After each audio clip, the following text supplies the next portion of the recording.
Hello everyone, कैसे आप सभी लोग। एक बार फिर से आज हमारी इस वीडियो में आप सभी लोगों का वेलकम, इस्तकबाल। जैसे कि आज की हमारी वीडियो होने वाली है पिछले 2-3 दिनों में चल रहे लेबनान और इजराइल कॉन्फ्लिक्ट के बारे में।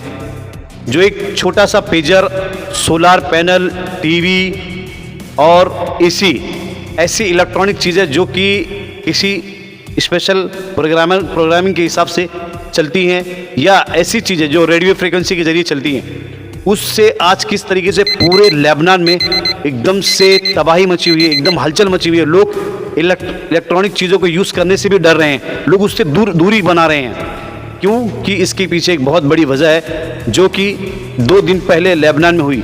जी हाँ, वो पेजर जिसको इंडिया में आज से 15 से 20 साल पहले, जिसको आप लोगों ने बहुत सारी इंडियन मूवी में भी देखा गया होगा, और एक नवाजुद्दीन सिद्दीकी की मूवी थी गैंग ऑफ वसेपुर की एक पिक्चर आई थी जिसमें नवाजुद्दीन सिद्दीकी भी एक ऐसे पेजर का इस्तेमाल किया करता।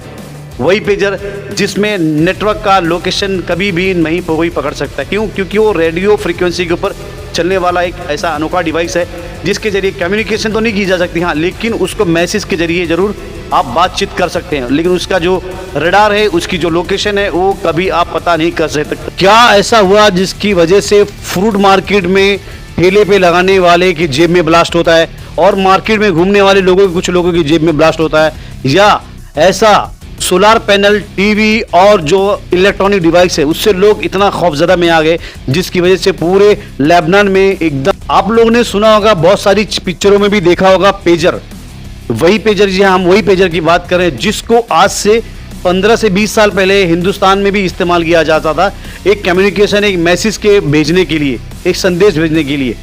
उसी का इस्तेमाल लेबनान के हिजबुल्लाह का जो एक संस्था है, जो एक ऑर्गेनाइजेशन चल रही है, जो एक मिलिट्री ग्रुप है, जो पेजर का इस्तेमाल कर रहा था, जिसमें अचानक से 17 सितंबर के दिन अचानक में बहुत ज़बरदस्त ब्लास्ट होता है और एक साथ 3000 पेजर में ब्लास्ट होता है, जो सिर्फ एक मैसेज के जरिए आता है और अचानक से उसमें ब्लास्ट होता है। और उस ब्लास्ट की डेंसिटी इतनी ज़्यादा थी कि लोगों को, जिसके हाथ में पेजर था, उनके हाथ उड़ गए। जिन लोगों ने अपनी आंखों के सामने रखा था पेजर को, उनकी आंखें पूरी की पूरी निकल गई। जिनके पास वो जेब में रखा हुआ था, उनकी पूरे पैरों में पूरी इंजरी आ गई। अचानक से पूरे लेबनान में एकदम इमरजेंसी का, अफरा तफरी का माहौल हो गया। और इसी अफरा तफरी के बीच में लोगों में एक ऐसी मैसेजेस या ऐसे एक अफवाह फैलने लगी कि लोगों के मोबाइल के डिवाइसेस भी फट सकते हैं और टेलीविज़न डिवाइसेस भी फट सकते हैं। जो सोलर पैनल उन्होंने अपने उसमें लगाए हुए, घरों में लगे हुए थे, उसमें भी फटने की ऐसी कुछ न्यूज़ मिलने को आ रही है।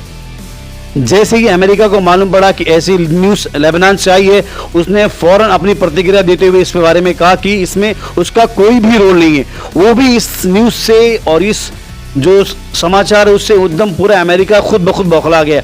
आखिर इजराइल इतना पावरफुल कैसे हो गया? आखिर इजराइल को ये पेजर में ब्लास्ट कराने का प्लानिंग आई कहाँ से? क्या वजह थी जिसकी वजह से हिजबुल्लाह के लोगों ने मोबाइल डिवाइसेस को ना अपना के पेजर का इस्तेमाल किया? दोस्तों, वही पेजर, वो पेजर इसलिए इस्तेमाल किया जाता है ताकि किसी की भी उसकी लोकेशन ट्रेस ना हो पाए। आज से 15 से 20 साल पहले जाएंगे तो हम लोग खुद ही रेडियो पे, वॉकी टॉकी पे, या फिर बहुत ऐसी छोटी छोटी चीज़ें थी जिस पे हम लोग मैच या फिर कम्युनिकेशन के लिए इस्तेमाल किया करते थे। उसी का इस्तेमाल करके इजराइल ने पूरे लेबनान में पूरा तबाही मचा दी है और सारी इमरजेंसी सर्विसेज पूरी तरीके से एक्टिव हो गई हैं। और वहाँ के लोग ये सोचने पे मजबूर हो गए हैं कि आखिर हम किन किन चीज़ों का इस्तेमाल करें, या हिजबुल्लाह को पेजर इस्तेमाल करने की क्यों ज़रूरत पड़ गई, आखिर इसके पीछे वजह क्या है। तो दोस्तों, हाल ही दिनों में, यानी पिछले कुछ महीनों में ऐसा हो रहा था कि इजराइल जो अपने दुश्मनों को या हिजबुल्लाह के कुछ ऐसे कमांडरों को, जो लोग मोबाइल का इस्तेमाल कर रहे थे, उनको एक ड्रोन अटैक के जरिए मारने में इजराइल को काफ़ी आसानी होती है। उसके पीछे वजह यह थी क्योंकि वो कमांडर जो लोग मोबाइल का इस्तेमाल कर रहे थे, तो उससे होता क्या था, उनको ट्रेस करने में, मोबाइल की जो लोकेशन होती है ट्रेस करने में बहुत आसानी होती है, और उसी ट्रेसिंग की वजह से उसके ऊपर उन कमांडरों को ड्रोन अटैक से मारने में इजराइल पूरी तरीके से कामयाब रहा। इसीलिए हिजबुल्लाह के कमांडर ने इस बात को पूरी तरीके से पुख्ता किया और इस पर उन्होंने पूरी एक प्लानिंग करके उन्होंने सोचा कि कुछ ऐसा किया जाए जिससे ना कि लोकेशन ट्रेस हो और ना ही दुश्मनों की नज़रों में वो आ सके। और इसका तोड़ उन्होंने निकाला कि अब वो अपना कम्युनिकेशन का जो सिस्टम है वो पेजर के जरिए करेंगे। हिजबुल्लाह को पेजर की जरूरत पड़ी तो उन्होंने इसको किस तरीके से मंगाया मैं आपको वीडियो में बताता हूँ। हुआ क्या, जब हिजबुल्लाह को पेजर की जरूरत पड़ी तो उसने ताइवान की एक कंपनी है जो कि अपोलो गोल्ड, जो कि पेजर मैन्युफैक्चरिंग थी, उसने इस कंपनी को 3000 के आसपास पेजर बनाने का कॉन्ट्रैक्ट दिया। अब वो कॉन्ट्रैक्ट को ताइवान की जो कंपनी थी अपोलो गोल्ड, उसने क्या किया, वो कॉन्ट्रैक्ट का लाइसेंस हंगरी कंट्री में एक कंपनी है जो पेजर मैन्युफैक्चरिंग है, उसने उस कंपनी को लाइसेंस दे दिया। अब वो हंगरी कंट्री जो कि यूरोप में है, तो वहां पे मोसाद का पहुंचना वो काफी आसान हो गया। मोसाद जो इजराइल की सीक्रेट एजेंसी है, जो खुफिया एजेंसी है, वहां पे कुछ यूनिट तो मोसाद के कहने पर उस पेजर के अंदर कुछ ऐसी चीजों को इंप्लीमेंट में लाया गया जो कि उस पेजर की जो बैटरी थी उसके अंदर एक कुछ थोड़े से हिस्से में, बैटरी के कुछ थोड़े से हिस्से में PETN करके एक स्फोटक सामग्री होती है, जिसको मोसाद के कहने पर उसके अंदर डाला गया और एक ऐसे सॉफ्टवेयर का डेवलप किया गया जो कि उस पेजर के साथ इंस्टॉल किया जाए। अब जब ये दोनों चीजें प्रोसेस पूरी तरीके से हो गया, जब उसकी डिलीवरी हिजबुल्लाह तक के आती है, इसी दरमियान वो दोनों चीजें बैटरी के अंदर TPN जो था, PETN जो स्फोटक सामग्री थी और जो सॉफ्टवेयर था, उसको अपडेट करके हिजबुल्लाह को डिलीवरी दे दी गई।